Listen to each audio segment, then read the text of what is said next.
Kabanata 401. Mr. Henry, salamat. Na-touch si Robbie na namumula ang kanyang mga mata. Paano mo nalaman kung ano ako ang pinakagusto? Of course, I do.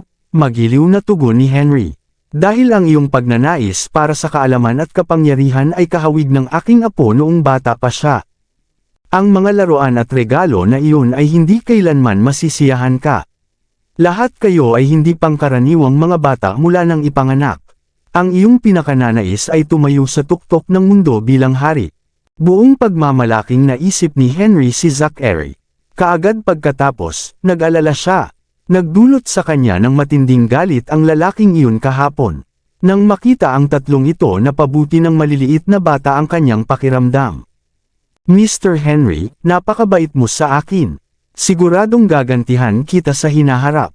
Sumangot si Robbie na may luha sa kanyang mga mata. Naniniwala siya na si Mr. Henry ang taong nakakakilala sa kanya na pinakamabuti sa mundo. Robbie, di ba dapat tawagan natin si Mommy?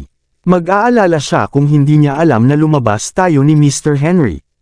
Bigla itong naisip ni Ellie at nabanggit habang nilalaro ang kanyang mga Barbie dolls sa sofa.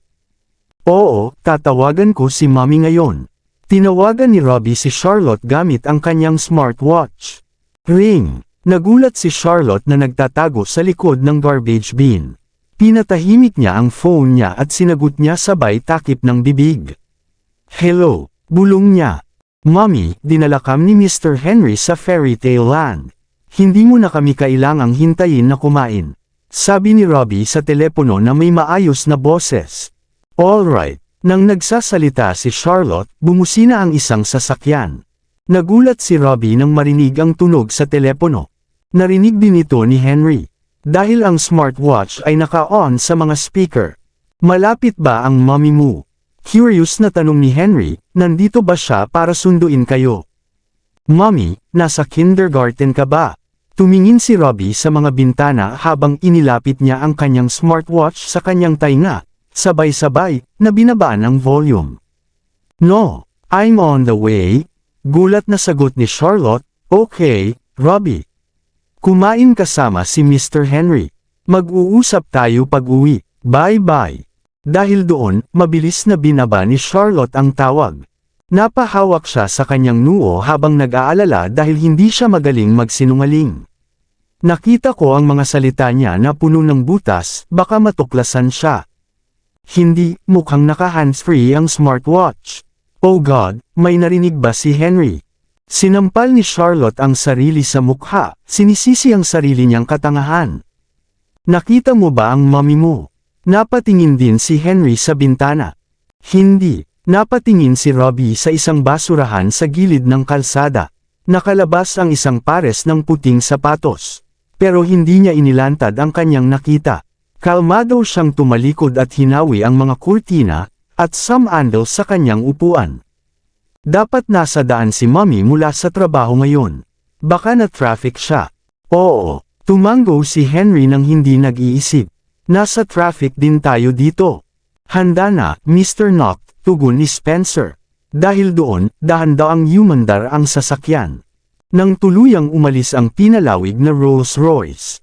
Tumayo si Charlotte at nagpakawala ng mahabang buntong hininga. Gusto niyang ilabas ang mga bata para kumain nang bumalik siya mula kay Jeffrey, ngunit hindi niya ginawa na asahan na makikita si Henry. Sana, walang na-expose ngayon lang. Buti na lang at si Robbie ang tumawag. Siya ay matalino at gusto na siguradong takpan siya. Hindi magdududa si Henry sa isang 3 taong gulang na bata. Sa pag-iisip na iyon, kinalma ni Charlotte ang sarili at sumakay sa subway pauwi. Habang nasa daan, naisip niya ang mga race umi na ipinadala niya sa nakalipas na 2 araw. Siya ay nagpadala ng higit sa 40 sa kanila, ngunit walang ni isang tugon, sa kasamaang palad. Sa katunayan, alam niya na karamihan sa mga kumpanya ay nangangailangan ng pangmatagalang kawani sa ngayon. Siya ang nagsumite sa kanya race umi para sa mga pansamantalang trabaho, ngunit gayunpaman, walang kumpanyang tumugon. Ganun na ba kahirap maghanap ng trabaho ngayon? Matapos gamitin ang 2 milyon na ibinigay ni Zachary ng buo para i-invest sa pabrika ni Jeffrey, naiwan si Charlotte ng ilang daang libo lang ang nasa bank account niya. Halos hindi niya mabayaran ang halagang iyon ng pera para sa susunod na ilang buwan. Habang babayaran ni Henry ang mga medikal na bayarin ni Jamie ayon sa obligasyon, kailangang bayaran ni Charlotte si Reyna para sa medical fees ni Mrs. Berry. Sa kabuuan, wala siyang ibang pagpipilian kundi ang magsumikap pa para kumita ng pera na kailangan niya. Bagamat madali sana siyang kumita ng karagdagang pera sa pamamagitan ng pagkanta sa bar DTT, nagsara na ito. Dapat ba akong maghanap ng ibang bar? Kapag nag-hire ang mga bar ng mga resident singer, kadalasan ay freelance ito, kaya nagagawa niya lang ang trabaho para sa 3 buwan. Sa ideyang iyon, naghanap si Charlotte ng mga recruitment advertisement para sa mga bar sa kanyang mobile aplikasyon para sa paghahanap ng trabaho. Maraming mga bar ang kumukuha ng mga mang-aawit, ngunit wala ni isa sa kanila ang nagbayad ng ganoon kalaki katulad ng bar DTT. Gayunpaman, alam din niya na kumita lang siya ng malaki sa bar DTT dahil mayroon si Chris na mga koneksyon doon. Sus, wala na yata akong choice kundi subukan sila. At kaya, ipinadala ni Charlotte ang kanyang resume sa mga bar na nahanap niya sa pamamagitan ng mobile application. Palagi siyang may 2 bersyon ng kanyang resume na nakasave sa kanyang mga file. Ang isa ay isusulat upang mag-apply sa malalaking mga korporasyon tulad ng Divine Corporation, at ang isa pa ay nilayon para sa paghahanap ng side hustle tulad ng pagkanta sa isang bar o pagiging guro ng piano. Ngayong naipadala na niya ang kanyang resume, ang tanging magagawa niya ay maghintay at umasa para sa pinakamahusay. Charlotte, biglang tumawag sa kanya ang boses ng isang babae. Nang tumingala siya, nakilala niya ang isang kabataan, cute na babae na medyo pamilyar. Ako si Olivia, naaalala mo ba ako? Pasigaw na tanong niya. Oh, hi. Hindi nagtagal ay naalala ni Charlotte na si Olivia ang babaeng tinulungan niya sa party sa Ashenville Garden. Siya ay isang pianista at estudyante sa HCT Music Academy. Nagkataon lang. I'm so happy to meet you here. Noon pa man ay gusto na kitang kontakin, ngunit hindi pa ako nagkaroon ng pagkakataon dahil abala ako sa pagtatrabaho, sabi ni Olivia. It's alright. It's great that we somehow meet again. By the way, how your hands? Let me have at tingnan ko. Sagot ni Charlotte. Pinag-cruise ang kanyang mga braso at sinusubukang itago ang kanyang mga kamay, bamulong si Olivia, ayos na sila ngayon. Napabuntong hininga si Charlotte at hinila ang mga kamay ni Olivia papunta sa kanya. Sa pagtingin sa mga kamay ni Olivia, si Charlotte ay natigilan sandali. Bagamat halos gumaling na ang kanyang mga sugat, ang kanyang payat at magagandang kamay ay nagkaroon ng peklat. Higit pa rito, ang ilan sa kanyang mga sugat ay tila napakalalim na nagdulot ito ng pinsala sa kanyang ugat, ibig sabihin ay hindi na siya kailanman makakatugtog ng piano katulad ng dati. Sa pag-iisip sa hindi makatao na pag-uugali ni Sharon, tumibok ang puso ni Charlotte. Nagpipigil ng galit at nalulungkot, tinanong niya, Olivia, marunong ka pa bang tumugtog ng piano ngayon? Siyempre, kaya ko pero hindi na kasing ganda ng dati ang pagtugtog ko. Sa panahon ngayon, kakaunti lang ang gustong kumuha sa akin para magtugtog. Tumulo ang luha sa mga mata ni Olivia. Huling pagkakataon, noong umakyat ka sa entablado para sa akin, nanalo ka sa mga manunood, at nakakuha ako ng bagong pagkakataon. Bagamat mabait na tao ang aking amo, hindi ko magawa ang aking makakaya nang magtrabaho ako sa isa pang araw, at pinayuhan niya akong maghanap ng ibang trabaho matapos akong bigyan ng 2,000, patuloy ni Olivia, na humihinga ng malalim para pakalmayan ang sarili. It's okay. There will be more opportunities to come. I can help you. Labis na naawa si Charlotte sa kanya. Charlotte, huwag kang mag-alala. Nakahanap na ako ng bagong trabaho. Nagtatrabaho ako ngayon bilang promoter, at nakakakuha ako ng kahit 1,000 bawat gabi. Kung isa sa alang-alang ang mga bonus na natatanggap ko, kumikita ako ng higit pa kaysa dati. Si Olivia ay nakakagulat na optimistic tungkol sa kanyang sitwasyon. Ang daming pera, saan ka nagtatrabaho? Pwede ba kitang samahan? Nagliwanag ang mga mata ni Charlotte. Well, about that, si Olivia ay kinagat ang kanyang labi, mukhang medyo awkward. Puno ba lahat ng posisyon doon? Don't worry, nagtatanong lang ako. Please don't feel bad about it, mabilis na sabi ni Charlotte, na naramdaman na baka naging mapilit siya. Hindi, nagre-recruit pa talaga sila ng mga tao. It's just that, nag-aalangan na sabi ni Olivia. Ano lang? Tanong ni Charlotte. Nag-aalala ako na huhusgahan mo ako kung sasabihin ko ang tungkol sa trabaho ko. Tumingin si Olivia sa ibaba. No way. Ano man ang klase ng trabaho mo, hindi mahalaga basta may trabaho ka. Iginagalang kita sa pagsusumikap upang kumita ng iyong pang-araw-araw na pagkain. Sabi ni Charlotte na nakasimangot.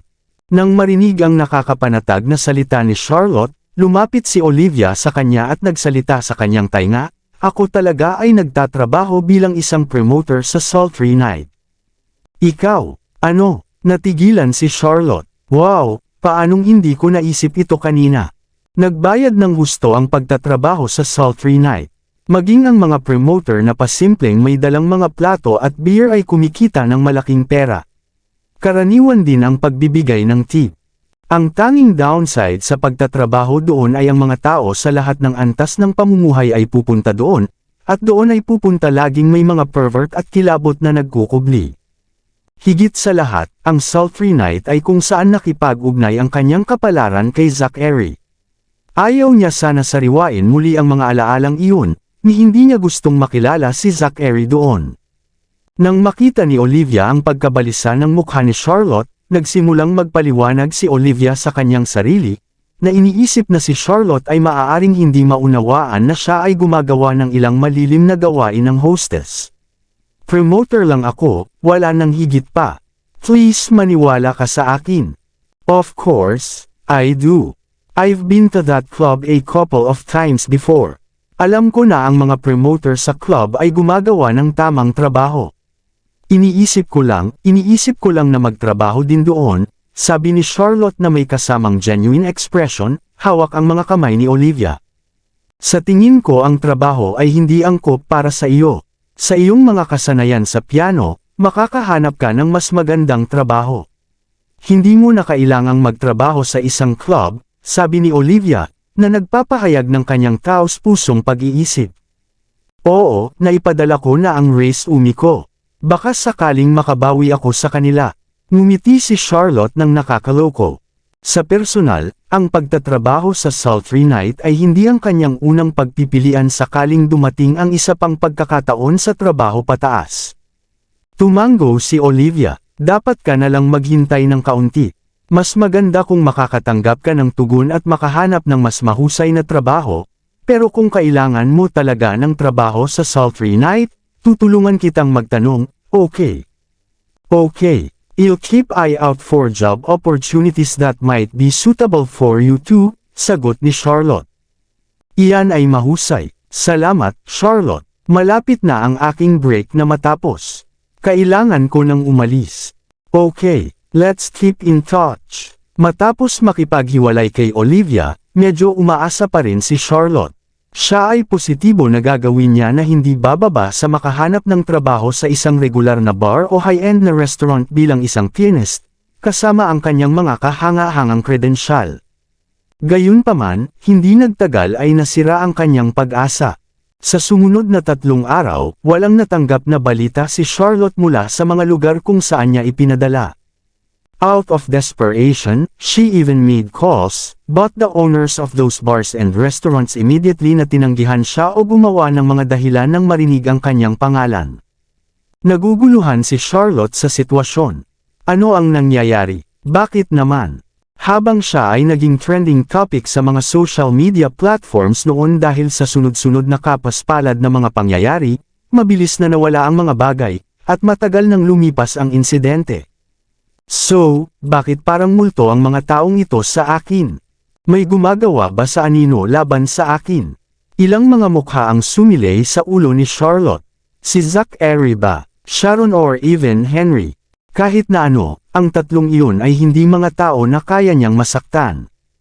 Nagsisimula ng magpanik si Charlotte.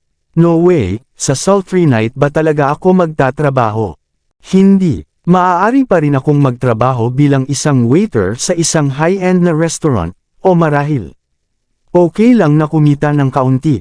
Bumantong hininga, nagpa siya si Charlotte na babaan ang kanyang mga inaasahan at nagpadala ng higit pang mga resume. Noon lang, nakatanggap siya ng wala sa oras na tawag mula kay Reyna sa hospital. Ito ay isang tawag upang himukin siya na bayaran ang mga bayarin sa ospital ni Mrs. Berry at mga bayad sa medikal. Nagsalubong ang kilay ni Charlotte. Naisip niya na mas magiging maluwag si Reyna sa kanyang pagbabayad sa mga petsa, kaya binalak niyang bayaran ang kanyang mga bayarin nang makalabas si Mrs. Berry sa ospital. Ay, hindi. Ano ang dapat kong gawin ngayon? Nanginginig na sinabi ni Charlotte kay Reyna na babayaran niya ang kanyang mga bayarin sa lalong madaling panahon. Hindi tumunog si Reyna lalo na mabagsik o galit at sinabi sa kanya na ito ay paalala lamang. Matapos ibaba ang kanyang telepono, agad na pumunta si Charlotte sa bangko dala ang credit card ng kanyang ama, at gustong mag-withdraw ng pera upang mabawasan ang kanyang pinansyal na pasanin sa ngayon. Sa kasamaang palad, sinabi sa kanya na ang bank account ay nakalock at kailangan niyang i-activate ito sa pamamagitan ng pakikipag-ugnayan sa kanyang pinansyal na tagapayo mula sa S-Nation. Alam ni Charlotte na nilock ng kanyang ama ang account dahil sa takot na may magplano para sa malaking halaga ng pera sa loob nito. Sa ngayon, kailangan niyang gumawa ng malawak na papeles at makipag-appointment sa kanyang financial advisor mula sa S-Nation para i-activate ang bank account. Ibinalik ang credit card ng kanyang ama sa kanyang wallet, bumantong hininga si Charlotte at umiling. Ayoko upang simulan ang pamumuhay mula sa aking mana mula sa aking ama. Sa mismong sandaling iyon, nakaramdam ng kawalan ng kakayahan at kahihiyan si Charlotte. Wala na ba talaga akong kakayahang maghanap buhay para sa sarili ko? Matapos mag-isip ng ilang sandali, idinayal ni Charlotte ang numero ni Olivia. Hi, Charlotte. Ang boses ni Olivia ay halos nakabaon sa nakakabinging heavy metal na musika sa kanyang background. Napansin ni Charlotte ang pagsasabi niya ng hello. Makalipas ang halos 1 minuto, bahagyang tumahimik ang musika, at nagtanong si Olivia, Charlotte, I'm so sorry for, ang ingay. Nasa mas tahimik na lugar ako ngayon. Anong tinawag mo sa akin? Ako, gusto lang kitang tanungin kung ang iyong pinagtatrabahuan ay nag-hire pa rin, sagot ni Charlotte, na kinakagat ang kanyang labi ng may pag-aalala. Oo, sa katunayan, ipinakilala ko lang ang trabaho sa aking kaklase kanina. Gusto mo bang sumama ngayon? Oo, wala sa mga lugar na inaplayan ko para mag-alok sa akin ng trabaho. Kapos ako sa pera ngayon, at kailangan ko ng trabaho para kumita ng ilang mabilis na pera para sa susunod na ilang buwan. Maaari ka bang tumulong? Sabi ni Charlotte. Oo naman, nasa sultry night ako ngayon. Gusto mo bang sumama? Si Olivia ay handang tumulong kay Charlotte. Oo, papunta na ako. Okay. Tawagan mo ako kapag nakarating ka na. Dahil doon, ibinaba ni Charlotte ang tawag, binigyan ang kanyang mga anak ng paalam na yakap, at sinabihan silang matulog ng maaga. Ang kanyang mga anak ay napakahusay na kumilos at hinalikan pa siya ng paalam. Nakasuot ng mask at cap, umalis si Charlotte sa kanyang bahay na nakasuot ng casual na damit. Pagkatapos sumakay ng taxi papunta sa sultry night, si Charlotte ay tumingin ng maayos sa kanyang paligid na may halong damdamin. Minsan noong unang panahon, madalas siyang bumisita sa lugar upang bantayan kung ano ang lagay ni Escort sa trabaho. Sa pag-iisip sa kanyang nakaraan, hinahangad pa rin niya ang panahong pinakanakasama niya si Escort. Kahit siya tila malamig kung minsan, palagi siyang nagsusumikap at nagbabahagi ng kanyang kita sa kanya. Sa tuwing nahahanap niya ang kanyang sarili sa isang mapanganib na sitwasyon, siya ay lilito ng himala at protektahan siya. That was a time when nothing stood between them, there were no past grudges, at ni Sharon ni Henry ay nakakaapekto sa kanilang relasyon. That was a time na walang mahalaga maliban sa pagmamahalan nila sa isa't isa. Wala silang pakialam tungkol sa katayuan sa lipunan o kung paano sila hahatulan ng mga tao. Gayunpaman, ang lahat ng magagandang panahon ay kailangang matapos. Nang muling lumitaw si Escort bilang si Zachary Knock, nagbago ang lahat. Sunod-sunod na lumitaw ang lahat ng uri ng problema, ang ilan ay nakita niyang darating at ang ilan ay hindi niya alam. Ang dalawa sa kanila ay dumaan sa matinding pagtaas at pagbaba, at sa dulo, ang kanilang relasyon ay tila mas masakit kaysa kaligayahan. Naku, sa wakas naghiwalay na rin sila. Marahil, ito ay para sa pinakamahusay. Charlotte, isang maliwanag na boses ang nagpabalik sa kanya sa realidad. Pagtingin sa itaas, ngumiti si Charlotte at sinabing, Olivia, hindi ba't oras pa ng trabaho para sa iyo? Nako, ayokong maligaw ka sa paghahanap sa akin, kaya pumunta ako para sunduin ka. Nakausap ko na ang aking manager. Sabi niya kailangan daw magpa-interview. Kung magiging maayos ang lahat, maaari kang magsimulang magtrabaho ngayong gabi mismo. Sagot ni Olivia sabay hila sa kanya papasok ng club. Sige. Salamat. Nakaramdam ng pag-aalala si Charlotte. Regular siyang bumisita sa lugar, kasama si Zachary minsan, kaya doon ay isang malaking pagkakataon na makilala siya ng manager. Paano kung sabihin niya kay Zachary na nagtatrabaho ako dito? Ang bagong manager ay medyo mabait. Siya ay kumukuha ng maraming empleyado sa sandaling ito. Kami ay medyo maswerte get this opportunity, nakangiting sabi ni Olivia. Nakahinga ng maluwag si Charlotte. Phew, malamang hindi ako kilala ng bagong manager. Iyon ay mabuti. Maraming salamat sa lahat ng sumusubaybay. Please subscribe and follow my YouTube and Facebook channel, Filipino Novel. Maraming salamat po. Kabanata 405. Nang makilala ang bagong manager sa opisina, halos mapatalon si Charlotte. Siya si Peter Jones, ang dating may-ari ng bar DTT. Ikaw ba? Bulalas ni Peter, na mukhang nagulat din sa kanya. Kanina pa, ha? Awkward na ungol ni Charlotte. After all, she was well aware na ang pagsasara ng bar DTT ay malapit na nauugnay sa kanya. Oh, Diyos! Papasukin pa ba niya ako? Pinagastos ko siya para mawalan ng husto ng pera. Magkakilala ba kayong dalawa? Nagtaas ng kilay si Olivia. Yes, Olivia, you can go ahead and do your tasks now. I'll talk to her, nakangiting sabi ni Peter. Si Charlotte din ay tumanggo siya. Napakurap si Olivia. Okay, papasok na ako sa trabaho. Tawagan mo ako kung may nangyari. Sabi niya habang siya ay umalis. Okay, pagkatapos, hinila niya si Charlotte para maupo at nagsali ng inumin.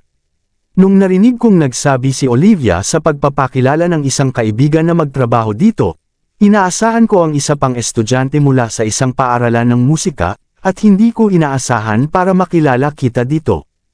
Kahit ako, nahirapan ka ba pero never akong humingi ng tawad sa tamang paraan. Namilipit si Charlotte, at hindi komportable sa paligid. It's not your fault. Mr. Broyd was the one who provoked Mr. Noct. Siya dapat ang humingi ng sorry, hamalakhak si Peter. Ngumiti ng pilit si Charlotte, at walang ibang komento. To tell you the truth, nadroga si Mr. Broyd noong gabing iyon. Yung mga ginawa niya sa'yo, hindi niya sinasadya. Did you two of you, do the deed that night? Nagpatuloy si Peter na nakapikit ang kanyang mga mata. Hindi, syempre, hindi. Umiling-iling si Charlotte. Okay, that's good to know.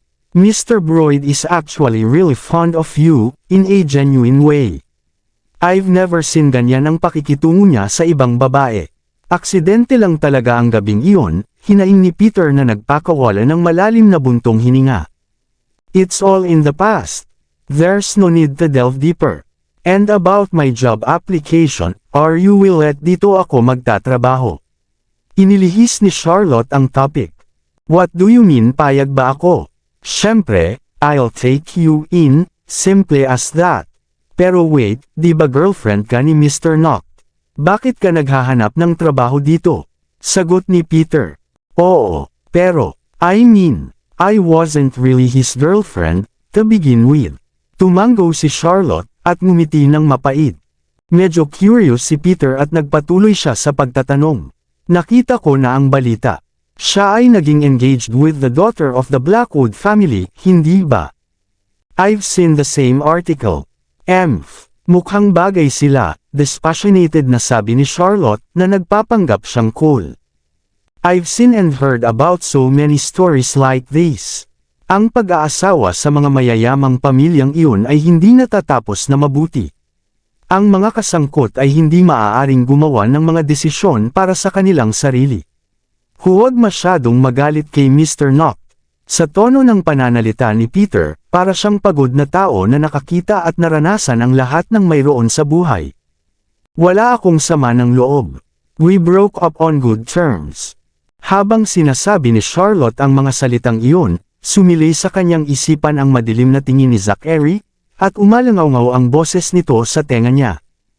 Hinding-hindi ka makakatakas sa akin. Magiging mapayapa ba talaga ang buhay nating dalawa? Susundan niya ba ako?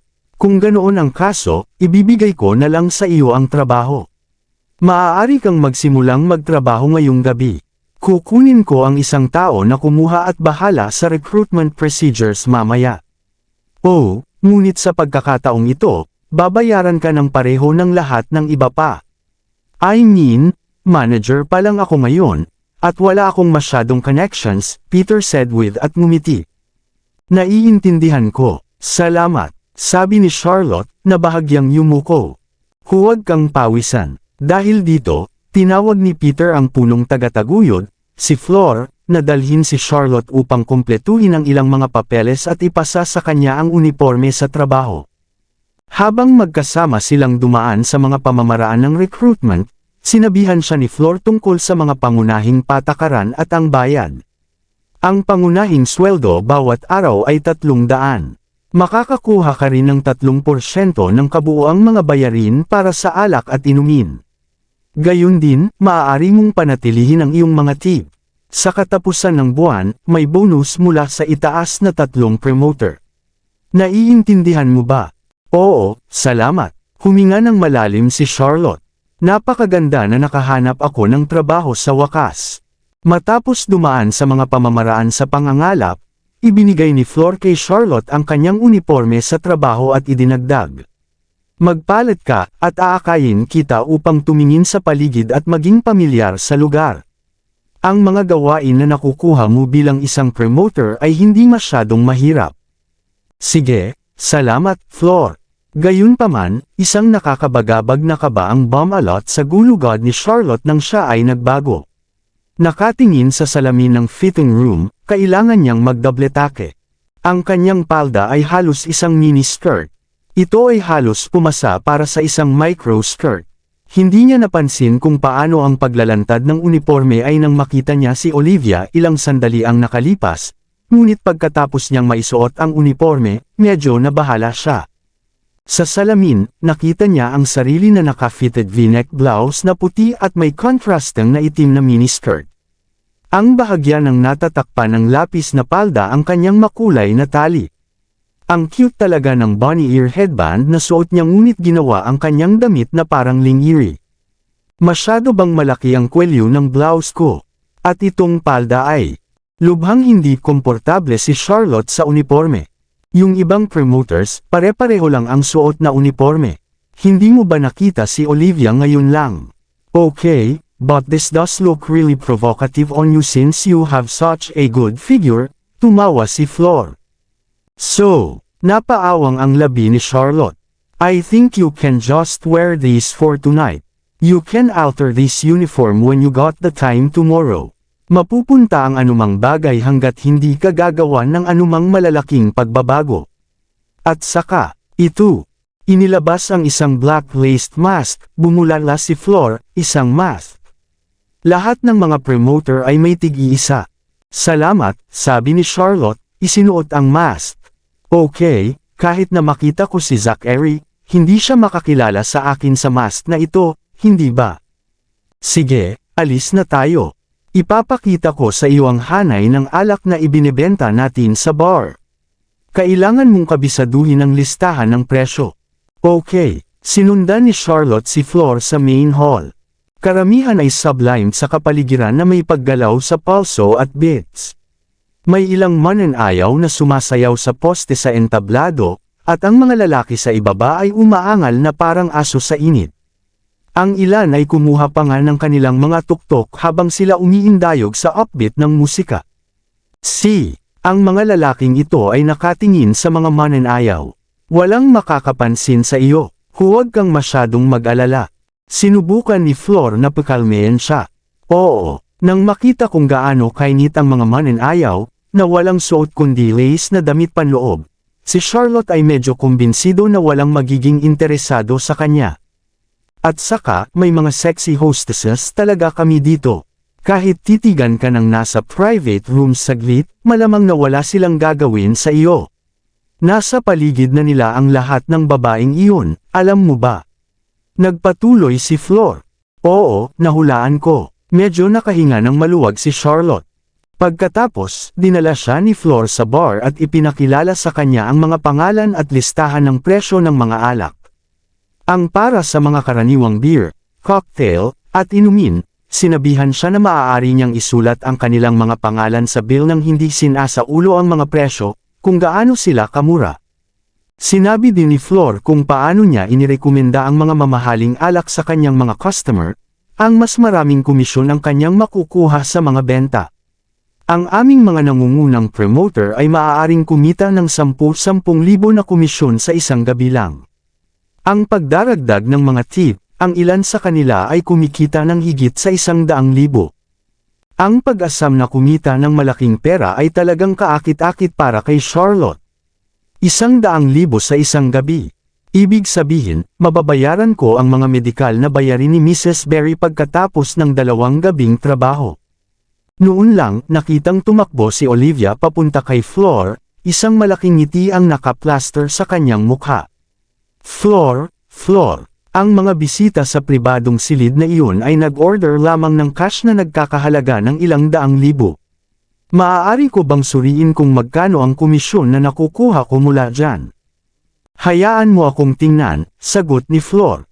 Pagkaraan ng ilang sandali, tinapik ni Flor si Olivia sa kanyang mga balikat at tuwang-tuwa, 48,000. Wow, ang galing! Si Olivia ay nasa cloud 9. Congratulations, Olivia. Ngumiti si Charlotte sa kanya. Charlotte, oh, my God, you're so curvy and pretty. Halos hindi na kita makilala sa ganitong uniforme. Olivia spluttered. Ha, masasabi ko pa rin na ikaw yun kahit nakamask ka, biro ni Charlotte. Naramdaman ni Charlotte na talagang namumukod tangi si Olivia sa karamihan sa kanyang kakaibang petite figure. Well, iyon ay dahil ako ang pinaka-flat sa lahat ng nandito. Namumula na sabi ni Olivia. Sige, Olivia, ipakita mo sa kanya. May mga bagay akong dapat asikasuhin. With that, tumalikod na si Flor at umalis. Charlotte, paano kung pumunta ka sa private room dyan kasama ko? Yung mga customer talaga dyan ay mapagbigay. Kung maaari nating gawin silang gumawa ng higit pang mga order, maaari nating hatiin ang komisyon sa pagitan natin. Si Olivia ay masayang sinabi, hinila ang kamay ni Charlotte habang papunta sila sa isang private room. Okay, salamat. Sa pagkadismaya ni Charlotte, isa sa mga customer sa pribadong silid na iyon ay walang iba kundi si Jackson White, ang dating vice-presidente ng Cinder Group. Bumalik sa Ashenville Garden, sinubukan ni Sharon na ayusin ang pagsasama nila ni Jackson, at siya ay gumawa din ng move sa kanya, na ikinagalit ni Zachary at naging dahilan para mawalan siya ng lugar sa proyekto. Ang masaklap pa, pinaalis ni Sharon si Jackson pagkatapos sa pagtatangkang pasayahin si Zachary.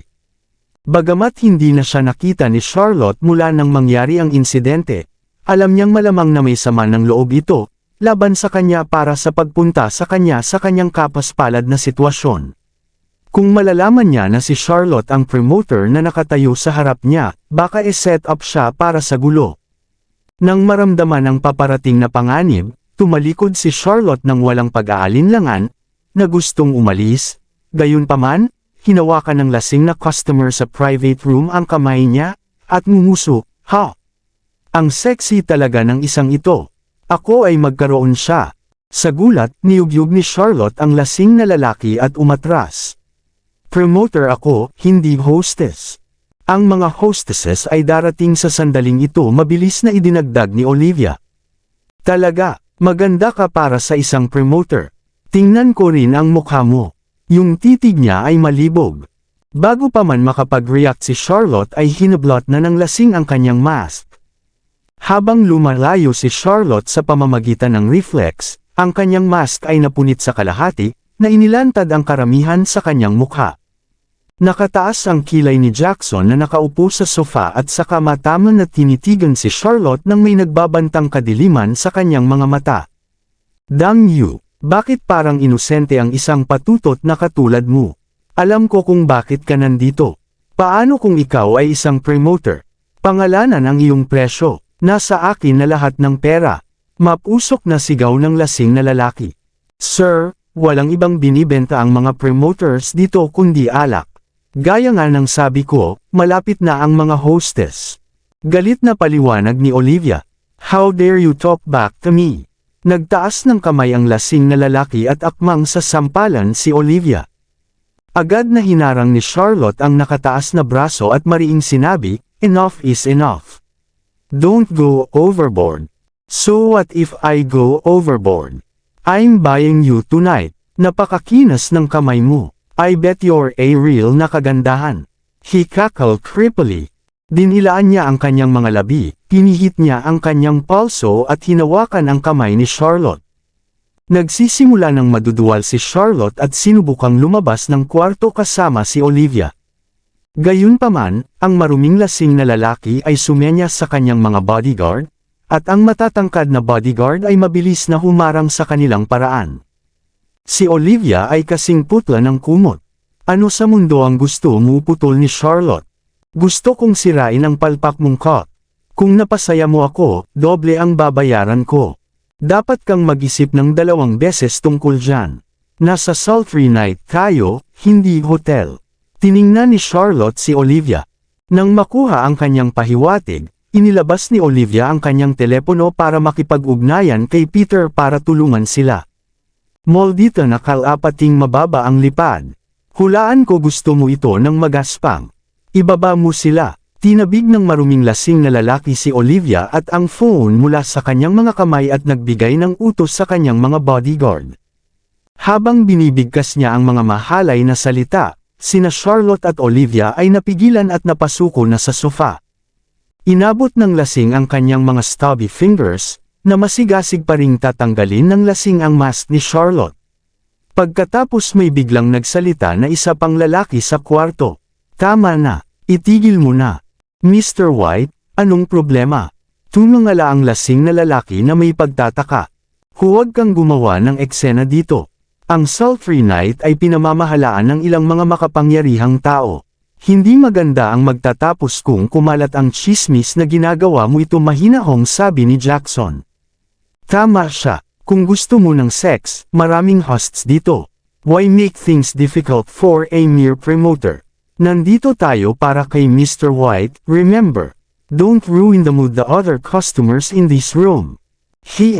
Kahit ano. With that, binitawan ng lasing na lalaki si Charlotte at napaatras ang mga bodyguard.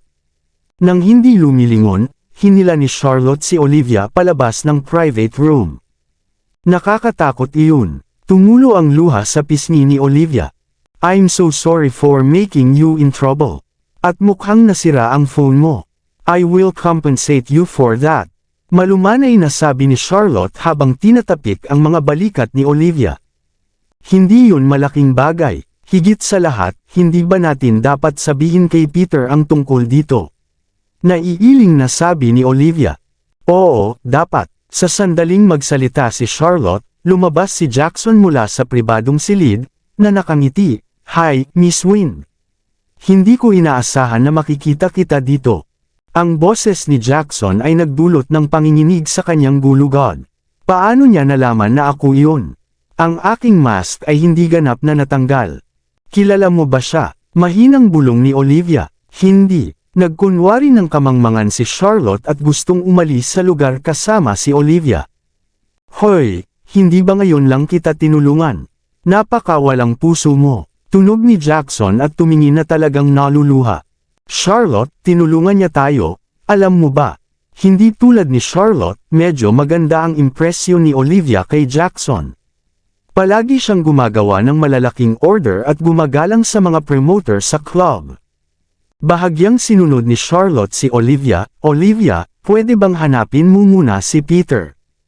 Okay, at salamat, sir, sabi ni Olivia bago umalis. Gusto kitang makausap. Nag-ushering gesture si Jackson. Pagkatapos ng ilang sandali ng pag-aalinlangan, sinundan siya ni Charlotte sa isang bakanteng pribadong silid.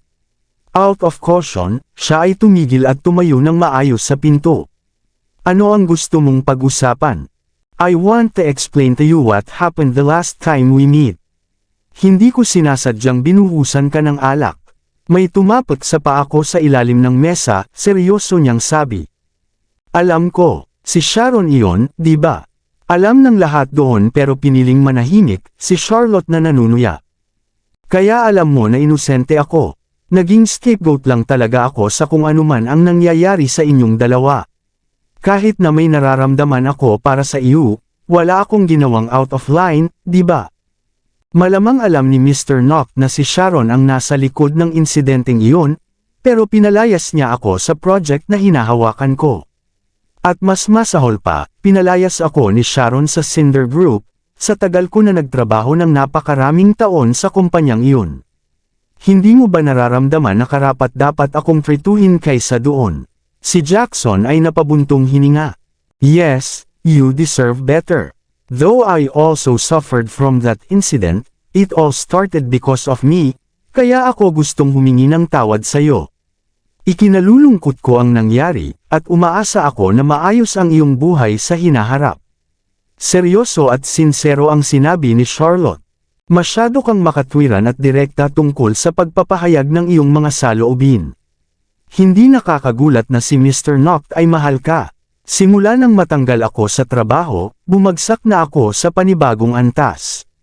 Alam ng buong industriya na nasaktan ko si Mr. Knock, at wala nang nangahas na kunin ako.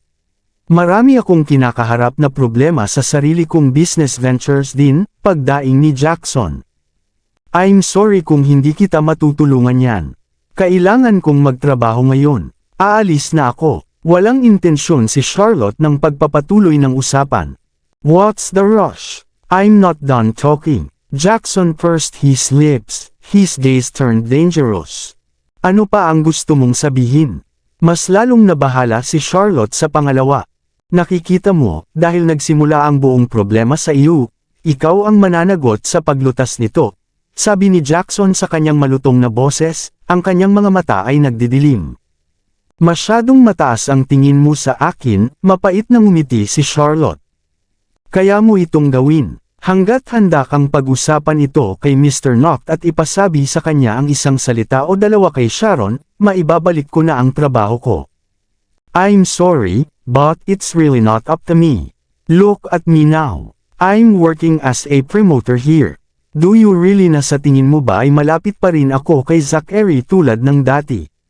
Nag-cross arm si Charlotte, at pagtiningnan ay galit na galit. Oo, nakikita ko. Naglakas loob ka pang magsalita tungkol sa pangalan niya. Dapat espesyal ang relasyon mo sa kanya. Si Jackson ay tila matigas ang ulo sa pagkumbinsi kay Charlotte na isagawa ang kanyang mga plano. Nakikita mo siguro ang mga bagay. Hindi nakaimik si Charlotte. Ano ang ibig mong sabihin sa isang espesyal na relasyon? Paano kung sinabi ko ang pangalan niya? Ano ang kanyang loika? Dito ako mas maalam kaysa sa iyo. Maraming lalaki mula sa mayayamang pamilya ang mayroon ng arranged marriages, pero in love pa rin sila sa ibang babae sa puso nila. Masasabi ko na si Mr. Knock ay may nararamdaman sa iyo. Malamang lumalayo lang siya sa iyo sa ngayon.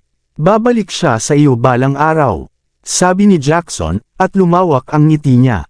Siguro, all the best to you. I'm going now. Goodbye, magalang na tugon ni Charlotte, at humakbang paalis. Nang tumingin siya sa paglalakad palayo, ngumiti si Jackson at kinuha ang kanyang telepono. Kumuha ng isang tao upang iparating ang balita kay Sharon na si Charlotte ay nagtatrabaho sa Sultry Night. Habang pabalik si Charlotte sa main hall, lumingon siya ng maraming beses para masigurado iyon na hindi siya sinusundan ni Jackson at pinabayaan lamang siya nang makitang nanatili si Jackson kung saan siya. Itinuro sa kanya ng karanasan na kailangan niyang magbantay sa mga mapanganib na tao tulad ni Jackson. Noon, nasa paligid niya si Escort para protektahan siya, ngunit nakaraan na iyon. Charlotte, I've been looking for you everywhere. Are you okay? Nag-aalalang tawag sa kanya ni Olivia. Okay lang ako, salamat, Olivia. Sobrang naantig si Charlotte. There's no need to thank me. We are friends, kung tutuusin. At tinulungan mo rin ako last time. Halika, umalis na tayo. Kailangan nating magsumikap at gumawa ng tinapay. Ngumiti si Olivia na nagpapalakas ng loob. Oo, maliban sa pribadong silid kasama si Jackson, nakuha niya ang ilang malalaking order mula sa isa pa mga pribadong silid ng walang anumang mga issue. Habang ang pambihirang figure ni Charlotte ay nakakuha ng mga mata ng ilang lalaki, may kasama na silang mga hosts at wala silang ginawang hindi nararapat bukod sa panunukso sa kanya. Pagkatapos magtrabaho hanggang sa gabi, sa wakas ay dinala ni Charlotte ang kanyang mga bayarin kay Flor at tinanong kung magkano ang komisyon sa mga bayarin na makukuha niya. Mga 300, sagot ni Flor. Pakiramdam ni Charlotte ay para siyang tinamaan ng kidlat, 300. Hindi ba nakakuha si Olivia ng 40,000? Mula sa paliwanag ni Flor, nalaman niyang ang mga bayarin ni Olivia ay pawang mga order para sa mamahaling alak, habang ang mga order na natanggap niya karamihan ay binubuo ng mga murang beer at inumin. Huminga ng malalim si Charlotte. Sa wakas ay naisip niya kung paano gumagana ang dagdag na pera mula sa komisyon. Mapalad si Olivia na dumating sa mga customer tulad ni Jackson, na talagang may sopistikadong lasa sa alkohol at nag-order ng mamahaling alak. Sa kabilang banda, karamihan sa mga customer sa club ay naroon para sa mga hostess, at ang kalidad ng alkohol ay pangalawa doon. Ang karaniwang customer ay hindi kailanman mag-order ng kahit anong mahal sa lahat. Nangangahulugan iyon na ang pagkakataong kumita ng 10,000 bawat gabi ay medyo malayong panaginip. Medyo matagal na pag-aliw mula kay Olivia para muling mapasigla ang kanyang espiritu. Para sa kanyang unang gabi sa kanyang bagong lugar ng trabaho, nagtrabaho si Charlotte hanggang 4 sa susunod na araw. Matapos gawin ang kalkulasyon kay Olivia, lumabas na 50,000 ang kabuoang kinita ni Olivia ng gabing iyon, habang si Charlotte ay 700 lamang ang kinita. Ito ay sapat na mabuti para sa aking unang araw sa trabaho, sa palagay ko. Ipagpatuloy ang mabuting gawain, Charlotte. Ikaw ay kayang-kaya ito. Sa sumunod na mga araw, walang pagod na nagtrabaho si Charlotte mula alas 7 ng gabi hanggang alas 4 kinaumagahan. Ito ay 7 oras ng matrabahong trabaho sa isang hindi makalupan na oras, ngunit nagbunga ang kanyang trabaho. Sa loob ng 7 araw, nakaipon si Charlotte ng kabuoang 30,000. Sa ilang ipon na mayroon na siya, sa wakas ay nabayaran na ni Charlotte ang karamihan sa mga medikal na bayarin sa Kindness Hospital. Gayunpaman, hindi na niya mahanap doon si Reyna. May balita na siya ay naging personal ni Sharon na doktor. Kakaibang pait ang naramdaman ni Charlotte. Personal doctor niya dati si Reyna. Oh, paano lumiko ang mesa? Nakangiting pilit, sumakay siya ng taxi para pumunta sa sultry night. Ang nasa isip lang niya ay kumita ng sapat na pera para mabayaran ng buo ang mga bayarin sa medikal ni Mrs. Berry. Pagkatapos, aalis na siya sa sultry night at maghanap ng maayos na trabaho. Nang gabing iyon, dumating si Olivia sa trabaho ng huli ng 1 oras.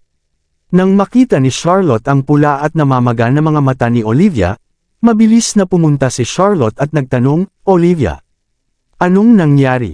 Ang kalusugan ng aking ina ay lumala. Nagsikap ako ng gusto upang kumita ng pera upang gamutin ang kanyang sakit, at parang gumagaling na siya, pero ngayon.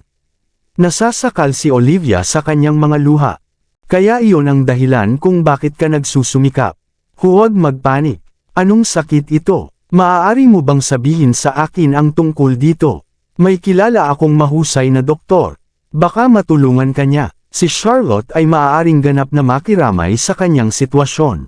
Naging gulay ang nanay ko 4 na taon na ang nakararaan matapos mahulog sa hagdanan. Nakahiga na siya sa kama sa ospital nitong mga nakaraang taon, paliwanag ni Olivia. Poor girl. Bibisitahin ko ang nanay mo bukas bago tayo pumasok sa trabaho at tingnan kung makakatulong ako. Niyakap ni Charlotte si Olivia. Salamat, umalis na tayo. Oras na para kumita. Determinadong sabi ni Olivia sabay punas sa kanyang mga luha. Oo, Kabanata 410. Habang inihahain ni Charlotte ang mga beer at isinusulat ang mga order, bigla niyang nakita ang isang taong mukhang masyadong pamilyar. Halos mawalan ng tibok ang puso niya nang tumingin sa kanya mula sa likuran. Siya ito. Sa tuwing bibisita si Zachary sa sultry night, nagsusuot siya ng itim na leather jacket at tinatakpan ang mukha nito ng kakaibang itim na maskara. Kahit sa madilim na pasilyo, ang kanyang matangkad na tangkad ay naglalabas pa rin ng lakas at sumisigaw ng kapangyarihan. Dahil sa aura sa paligid niya, para siyang Diyos ng underworld. Pero bakit siya nandito? Pumupunta ba siya dito para makipaglokohan din sa mga hostess? Sa isang iglap, hindi mabilang na mga pag-iisip ang pumasok sa isipan ni Charlotte. Pinaghahalo-halo ang titig nito sa kanyang damdamin. Nang makapasok na lamang si Zachary sa kanyang karaniwang pribadong silid ay napalingon siya. Charlotte, anong meron? Mapaglarong tinapik ni Olivia ang balikat ni Charlotte. Nothing. Room V11 wants some ice. I'll go get it, sagot ni Charlotte na natauhan. I can go instead. There's another group of customers in that private room over there. Kararating lang nila, para makapasok ka doon at baka makakuha ng isang malaking order o dalawa. Sige na, good luck. Kinuha ni Olivia ang kanyang tray na may matangkad na ngiti. Ha, sige. Hindi mapigilan ni Charlotte ang mapangiti habang nakikinig kay Olivia. Isang linggo na ang nakakaraan mula nang magsimula siyang nagtatrabaho, ngunit ang bilang ng mga order na nakuha niya sa pagtatapos ng araw ay ang pinakamaliit pa rin sa lahat ng mga ito, sa mga promoter doon. Pinaalalahanan siya ni Flor ng maraming beses na maging makapal ang balat at makabisado ang sining ng paggamit ng tamang mga salita upang maging mas kaibig-ibig. Kung hindi, aalis ka ng walang hanggan dala ang iyong pangunahing sweldo. Sabi niya sa kanya. Kahit na matapos mapanood ang demonstrasyon ni Flor kung paano pilitin ang isang customer na bumili ng mamahaling inumin, matigas pa ring kumilos si Charlotte. Hindi na napigilan ni Flor ang kanyang pagkainip, binigyan ni Flor ng final si Charlotte na babala at sinabi sa kanya na siya ay tatanggalin sa trabaho kung ang dami ng kanyang benta ay mananatili sa ibaba sa buwan na ito. Ang babalang iyon ay isang malaking sampal sa mukha ni Charlotte at binigyan siya ng isang pagsusuri sa katotohanan. Alam niya na siya ay gumagana ng mas mahirap. Samantala, ginamit ni Olivia ang bawat pagkakataon na mahahanap niya para tulungan si Charlotte na lumaki ang mga order mula sa mas mapagbigay na mga customer. Paano ka pa tumatawa? We promoters get to work in these private rooms because we are more edukado kaysa sa iba. Tayo ay medyo mapalad kung iisipin mo ito. Tingnan ang ating mga kapwa promoters. Nakukuha nila ang hang ng pagtatrabaho dito sa loob ng ilang araw, at ang ilan ay kumikita ng sapat upang makabili ng kanilang mga bahay sa maikling panahon ng ilang buwan. Ngayon, tingnan mo, 7 araw na ang nakalipas, at nasa ilalim ka pa rin. Kailangan mo ba talaga ang pera? Kumunot ang noo ni Olivia at umiling. Of course, I do. It's just that I'm not sociable. But I'll work hard. Charlotte pursed her lips. Oo, magsumikap, gumawa ng tinapay, at aalis tayo sa lugar na ito. Hindi tayo maaaring magtrabaho dito ng buong buhay natin, pwede ba? Umiyak si Olivia, na inakbayan si Charlotte. Alam ko, susubukan kong maging top promoter ngayong gabi. Inalis ni Charlotte ang kanyang mga negatibong naiisip at nagpalakpak sa kanyang sarili sa good luck and get going. VVIP room yan. Hindi mo sila dapat paghintayin.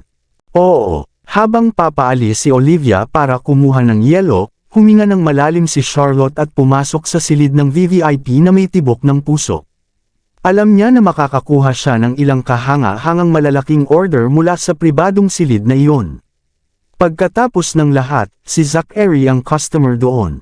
Mayroon siyang mga bote ng alak na nakalaan para lamang sa kanya, lahat ng iyon na may 7 digit na numero sa mga tag ng presyo. Higit pa rito, siya ay isang mapagbigay na tipper. Ang tanging problema noon ay ang pagtatago ng kanyang pagkakakilanlan mula sa kanya. Makikilala niya ba ako?